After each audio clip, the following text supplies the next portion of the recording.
Hello everyone, good morning, welcome to our channel Akash Papri. সকালবেলা ঘুম ভাঙলো বিদ্যুতের আওয়াজে। বাইরে ঘুম থেকে উঠে আসতেই দেখি প্রচণ্ড বৃষ্টি হচ্ছে, আর বাইরের বৃষ্টি ভেজা সুন্দর দৃশ্যটা তো তোমাদের দেখালাম।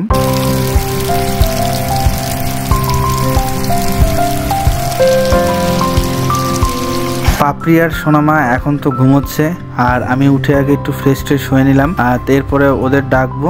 চলো, এই দেখো এখানে রয়েছে ভাত। ওমা, এটা কিসের তরকারি? ধুন্দুল বটি। খেয়ে দেখবো তো কেমন লাগে। এই যে ডাল দেখতে পাচ্ছ, এটা পাপড়ির জন্য রান্না হয়েছিল। আর এইখানে রয়েছে গরম গরম মাছের ঝোল। বাও, আলু দিয়ে আর কি বেগুন, আলু বেগুন দিয়ে রুই মাছের ঝোল। চলো। প্রকৃতির কি রূপ! সকালবেলায় খুব জোরালো বৃষ্টি, আর ঠিক দুপুর হতে না হতেই পুরো রোদে ঝলমল করছে পুরো চারিপাশটা। সকালবেলা তোমাদের দেখালাম বৃষ্টি দিয়ে ভিডিওটা স্টার্টিং হয়েছে, কিন্তু সেই বৃষ্টি কিন্তু এখন আর নেই। পুরো ওয়েদার পুরো রূপ পরিবর্তন করে ফেলেছে। দিনটা সকালটা ছিল বৃষ্টি দিয়ে শুরু, কিন্তু তারপরে কিন্তু এখন ঝলমলে রোদ, প্রচণ্ডই রোদ এসছে, কিন্তু ভালোই গরম পড়েছে। জানি না, যদি এরকম গরম আর রোদ এরকম যদি আরও কিছুক্ষণ থাকে তাহলে কিন্তু প্রচণ্ড গরম পড়বে।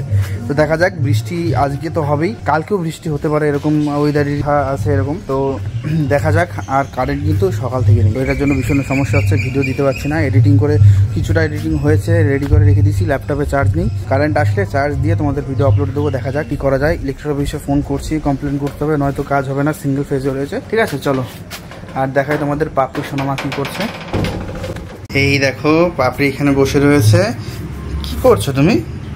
সোনামাকে স্নান করিয়ে দেওয়ার পরে লোশন লাগিয়ে, এখনো পর্যন্ত ডাক্তারবাবু তো কোনো অয়েল দেয়নি, তাই আমি মাথাপুরি করে কোনো অয়েল ম্যাসাজ করাইনি ওকে। না না, দরকার নেই। হচ্ছে একটু বাইরে হালকা রোদ ছিল, মেঘলা মেঘলা, একটু রোদ খাওয়ালাম ওর গায়ে, তারপরে ঘরে এনে খাওয়ালাম, ঘুমিয়ে গেছে। আর সোনামার মাথায় হেয়ার অয়েল লাগিয়েছিলাম স্নান করানোর পরে, আর ওর স্ক্যাল্পে যেই ইয়েগুলো হয়েছিল সেগুলো না উঠে গেছে। ওই আমি 2-3 দিন ধরে তেল লাগিয়ে লাগিয়ে আমি চিরুনি করে দিয়েছি আলতো আলতো করে, যাতে একবারে কিছু না হয়। আর সোনামা এখন ঘুমাচ্ছে, ওকে আমি শুইয়ে দেবো। আমারও স্নান করার দরকার, কিন্তু ট্যাঙ্কিতে নেই জল, কলপাম করে করতে পারবো না স্নান। তো আর একটু ওয়েট করে দেখি কারেন্ট আসে কিনা, তা নাহলে করে তুমি জল করে দিয়ে স্নান করবো। ওই কেন, ওই নীল বালতিতে মধ্যে জল রয়েছে না? ওর জামা কাপড় ধুয়েছি না, জল তখন থেকে নেই। তাই? হ্যাঁ, ঠিক আছে। কারেন্ট তো আছে, দেখো তোমাদের দেখাই। এখানে স্টেবিলাইজার লাগানো রয়েছে, তো 88 ভোল্টেজ তো দিচ্ছে এখানে, কিন্তু অ্যাকচুয়ালি তো আমাদের ওটা দরকার নেই, আমাদের দরকার 200-র উপরে। তো এর জন্য আমরা তুলতে পারছি না, মানে জল তুলতে পারছি না, কারেন্টের কাজ হচ্ছে না। ও 90 পর্যন্ত থাকলে ও এটাকে টেনে দেবে, ঠিক আছে, কিন্তু 90 নিচে নেমে গেলে আর টানতে পারবে না। তো ও কিন্তু 94-95 দেখাচ্ছে, কিন্তু আবার যখন নিচে নেমে যাচ্ছে তখন আরও বন্ধ হয়ে যাচ্ছে। এটাই সমস্যা। যদি একভাবে থাকতো তাহলে তুলতে পারতাম। ল্যাপটপ খুলে বসে রয়েছি, কিছু করার নেই, অফ করে দিলাম। এই মাত্র 18% চার্জ রয়েছে মাত্র। আর যেহেতু গেমিং ল্যাপটপ খুব তাড়াতাড়ি চার্জ খায়। এখন রাত্রি 9:36 বাজে, আর সোনামার এত বদমাইশি শুরু হয়েছিল, না খাবে না কোলে থাকবে। আমি বাইরে ঘুরতে নিয়ে গেলাম, সেটাও ওর হবে না, কান্না করছে।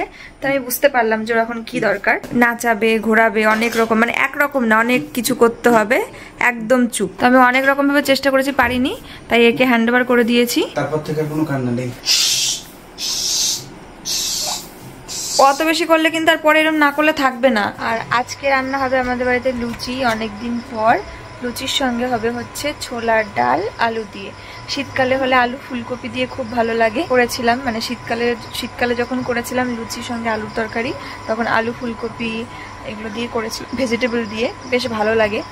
তখন সেই দোকানের কচুরির মতন টেস্টটা লাগে অনেকটা। দোকানে এরকম করে শীতকালে যেই সবজিগুলো থাকে আলু সঙ্গে ফুলকপি দিয়ে পাতলা পাতলা করে করে, তবে খুব টেস্টি লাগে। আর এখন ইন্ডাকশনে ফুটছে হচ্ছে ডাল, আর ইন্ডাকশনের প্রেশার কুকারগুলো তো সিলভারের, সেজন্য হচ্ছে না। স্টিলের হলে হতো, তবে স্টিলের জিনিস ছাড়া ইন্ডাকশনে আবার কিছু হবে না। প্রেশার কুকার ছাড়া এই ডাল সেদ্ধ হতে লাগে প্রচুর সময়। তো দেখা যাক কতক্ষণে হয়। অলরেডি অনেকটা সময় ধরে সেদ্ধ হচ্ছে। তারপরে এর মধ্যে আবার মা পরে একটু আলু অ্যাড করলো। আলু সেদ্ধ হয়ে যাবে, কিন্তু ডাল হবে না। তো ডাল এখনো 10% হয়েছে কি সন্দেহ, তবে পুরোটা সেদ্ধ না হলেও হবে, কারণ একটু দানা দানা থাকলেই ভালো লাগবে।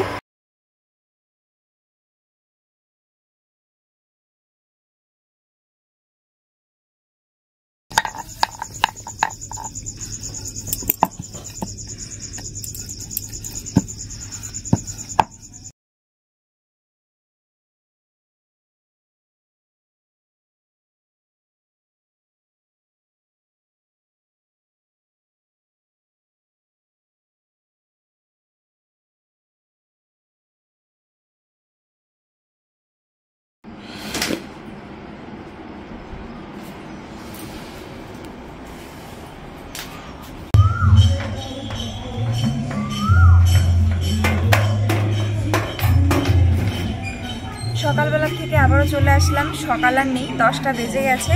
আর এখন আমি ঝুড়ি নিয়ে চলে এসেছি সোনামার টয়লেটের। এগুলো এখন পরিষ্কার করব আর আমিও ফ্রেশ হব। আর মানে বুঝতেই পারো এখন দিন রাত কোনো কিছু নেই। তো সোনামাকে এখন ও দাদুর কোলে দিয়েছি, বাবা রাখছে, ঘুমিয়ে গেছে কিনা জানি না, খাইয়ে দাইয়ে সেই রাতে ভোরে কন্টিনিউ চলতেই থাকে। তো এখনও ফ্রেশ হওয়া হয়নি, ওই জন্য কিছু খাওয়াও হয়নি। তো ফ্রেশ হবো আর সোনামায়ের কাপড়গুলো কেচে দেবো।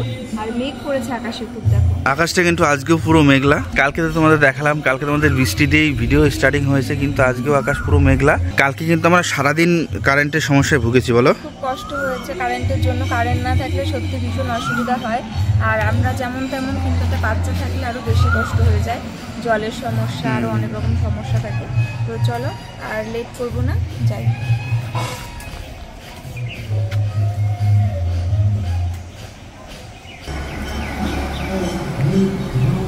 এখন কি জামা কাপড় ধোবা, মানে বাচ্চার ইয়ে করবা? কি করছে আসলে? দাদুর কোলে ছিল, আমি আবার নিলাম, দাদু খাবে এখন। কই রে, সারা দিন শুধু কান্না, আজকে তোমাকে সারা দিন জাগাবো, তারপরে দেখা যাক কি হয়। ঘুমিয়ে জেগে থাকে। ওই ওই যে কথা বলো। গাছে কিন্তু পেয়ারা ধরেছে ভালোই দেখছি। এই দেখো, এই যে এগুলো কিন্তু আমাদের গাছের পেয়ারা। তোমাদের এর আগেও কোনোদিন হয়তো ভিডিওতে দেখিয়েছি।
কি করছো? আমাকে আমি তো আদর করছি। আমার স্নান হয়ে গেছে, ও আমার কোলেই ঘুমাচ্ছিল এতক্ষণ। আর আমি একবারে স্নান টান করে নিয়েছি, কারণ স্নান করাটা খুব জরুরি ছিল। শ্যাম্পু করে নিয়েছি ওই জন্য একটু তাড়াতাড়ি, তা না হলে পরে বেলা হয়ে গেলে শ্যাম্পু করা হয় না। তো তারপরে এসে আর চুলটা খোলার আর সুযোগ পাইনি। ঘরে এসে ওকে সোনামাকে খাইয়েছি আগে, চুলটা গামছা পেঁচিয়ে, আর তারপরে ঘুমিয়ে গেছিল। তো ঘুমিয়ে গেছিল জন্য ওকে আমি আর তখনই শোয়াইনি, কিছুক্ষণ আমার কোলেই ঘুমালো। আর এখন আবার উঠে গেছে, ওকে শুইয়ে দিয়েছি জন্য উঠে গেছে। আর ওই জন্য বাবা ওকে আদর করছে। ভাবছিলাম যে চুলটা একটু শুকোবো, বাইরে গিয়ে একটু রোদে দাঁড়াবো। এখন আমাদের লাঞ্চ টাইম, আর এখন খেতে বসে পড়েছি। চলো আজকের মেনু দেখিয়ে দিই। কাঁচা লঙ্কা দিয়ে আলু সেদ্ধ, তার আগে রয়েছে কালো জিরে বাটা, একদম অল্প ঝাল দিয়ে আমার জন্য, আর আলু ভাজা, সঙ্গে রয়েছে মসুর ডাল। আর এই যে খাচ্ছে। কালো জিরে বাটা খেয়েছো? আর একটু লাগতো তোমার, তোমাকে বলতেই ভুলে গেছি। তো চলো আমিও খেয়ে নিই। আর সকালবেলা খিচুড়ি খেয়েছিলাম, তারপরে সোনামাকে স্নান করিয়ে ওকে খাওয়ানোর সময় যখন ঘুমাচ্ছিল ওর সাথে একটা ঘুম দিয়ে নিলাম। রাতে ভালো ঘুম হয়নি। আর এখন এই যে মা ওকে নিয়ে রয়েছে, কারণ শুয়ে দিলেই জেগে যাবে। দেখো তাকিয়ে রয়েছে, কখন তাকায়, কখন ঘুমায়, কখন খেতে চায়, কোনো ঠিক ঠিকানা নেই। চলো খেয়ে নিই।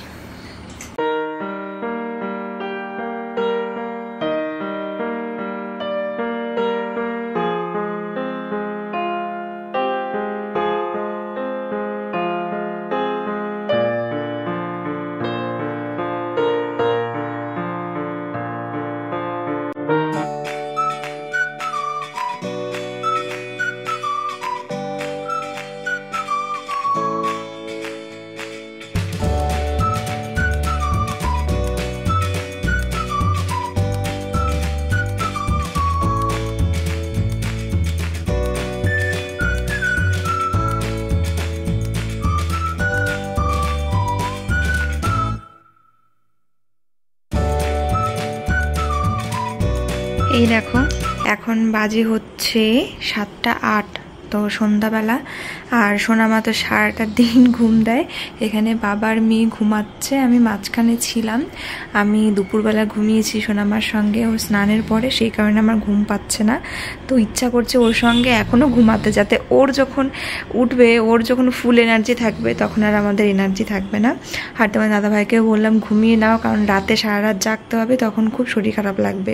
এখন আমাদের টাইমটা উল্টো করে নিতে হবে, রাতে জাগতে হবে, দিনে যতটা পারা যায় ঘুমিয়ে নিতে হবে ওর সঙ্গে। তো আমি এখন একটুখানি বাইরে যাই। আমি শুয়েছিলাম আর একটা শর্টস আপলোড করলাম তোমাদেরকে। কালকে রাত্রেবেলা সোনামা কি বলবো, মানে দিনের বেলা এত ঘুমালে ওর কি আর ভালো লাগে, রাত্রেবেলা তো জাগতে ইচ্ছা করেই। প্লাস ঘরের মধ্যে আর কত কি ভালো লাগবে, ওর ঘরের মধ্যে একদম ভালো লাগে না। তখনও চাই কোলে নিক, আমাকে নিয়ে ঘুরুক, আমাকে নিয়ে কি দেখবে না দেখবে তাকিয়ে থাকে। তো ওরও খুব বোর লাগে একই রকম ভাবে, তাই কান্নাকাটিও করে আর কি। তো তখন আমার কোলে থাকে, তোমার দাদাভাই ঘুমাচ্ছে, শেষমেশ ও উঠে আসলো আর আহ্লাদ করে কথা বলছে। কেমন মানে নতুন দিন যাচ্ছে আর নতুন নতুন জিনিস শিখছে। ঠোঁটটা পুরো মানে উঁচু করে দিয়ে ওর বাবার সঙ্গে কেমন করে কথা বলছে, মানে আমাকে নাও, কত দুঃখ কত কষ্ট কত কিছু বোঝানোর চেষ্টা করছে। মাত্র 2 মাস বয়স এখনই, তো অনেক কিছু ক্যাপচার করতে পারি না, ক্যাপচার করে রাখতে চাই তখনই সেগুলো বন্ধ হয়ে যায়। তো সেই রকমই কিছু জিনিস আমি মানে কালকে সেই কিছু মোমেন্ট ক্যাপচার করেছিলাম। ওর সাউন্ড, ওর মানে কথা বলা, মনে হচ্ছে যেন কথা বলছে, সেটা দিয়ে একটা শর্ট ভিডিও তোমাদেরকে দিয়েছি। তো চলো আমি আগে একটুখানি বাইরে যাই, বাইরের থেকে আসি, দেখি এখনও ঘুমায় না, ওঠে না কি করে। আর ও ঘুমাক, কারণ রাত্রেবেলা জাগতে হয় আর রাতের ঘুমটা না হওয়ার জন্য খুব শরীর খারাপ লাগে। একটুখানি ফ্রেশ ট্রেশ হয়ে চলে আসলাম। আর আমার একটু চোখের ডাক্তার খুব তাড়াতাড়ি দেখানোর দরকার, কারণ আমার পাওয়ারটা আরও বেশি কমে গেছে। আমি চশমা ছাড়া এখন একটুও চলতে পারছি না, এমনই অবস্থা হয়ে গেছে। আর এসেই আমি একটু দুধ সাবু জাল দিতে বসিয়ে দিলাম, কারণ একটু আগেই দিয়ে গেছে কাকু দুধ। তো ভাবলাম যে ভাত খাওয়া হয়েছে দুপুরে, এখন তো কিছু খাওয়ার দরকার, তা নাহলে সে আবার ডিনারের সময় হয়ে যাবে, অনেকটা রাত হয়ে যাবে, 10টা 11টা কি তারও বেশি হতে পারে। তো তার আগে একটা খাবার প্রয়োজন আছে, এটাই বেস্ট হবে। বসিয়ে দিয়েছি, সাবুটা ভেজানো ছিল, আর এর মধ্যে দিয়ে দিয়েছি একটু মিছরি আর লবণ। ঘরে পিঁপড়ের এত জ্বালাতন, সে আর কি বলবো। চিনি হোক মিছরি হোক যাই হোক না কেন, পিঁপড়ে কোথার থেকে না কোথার থেকে চলে আসবেই, যত ভালো করেই রাখি না কেন, যত ভালো কন্টেনার প্যাকেট দিয়ে আটকে রাখি না কেন, আসবেই।